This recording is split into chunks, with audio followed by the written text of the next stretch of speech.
నా నంబర్ కూడా లేదు ఎవరు కూడా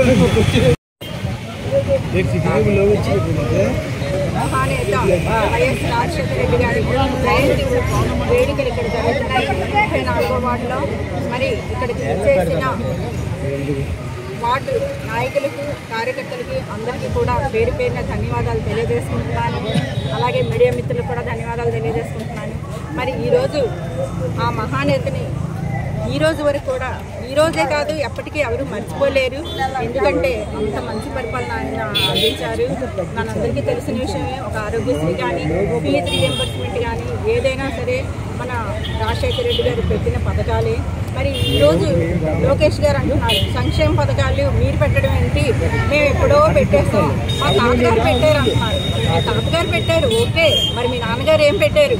ఈరోజు మీరు ఏ పథకాలు, మీరు సంక్షేమ పథకాలు మేమైతే చెప్పుకోగలం. మాకు ఒక ఆరోగ్యశ్రీ రాజశేఖర రెడ్డి గారు పెట్టారు, మరి ఫీజు రీయింబర్స్మెంట్ రాజశేఖర రెడ్డి గారు పెట్టారు, ఉచిత విద్యుత్ అనేది రాజశేఖర రెడ్డి గారు పెట్టారు.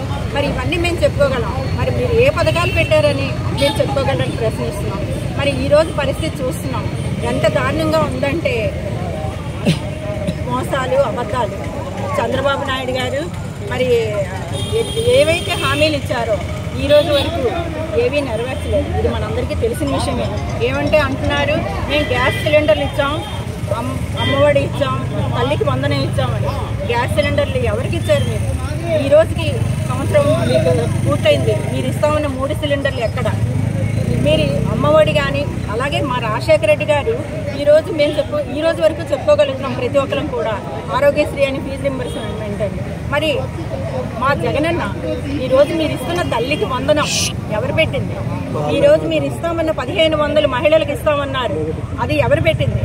ఈరోజు మీరు ఇస్తామంటున్న పథకాలన్నీ మా జగన్మోహన్ రెడ్డి గారు పెట్టినవే. కానీ ఆయన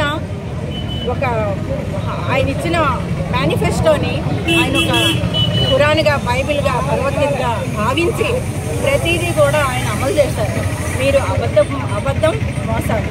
ఈరోజు వరకు మీరు తల్లికి వందనం ఇచ్చామన్నారు, ప్రతి ఇంటికి ఉన్న పిల్లలందరికీ ఇచ్చామన్నారు. కానీ ఎక్కడ పిల్లలందరికీ మీరు ఎక్కడ ఇచ్చారు?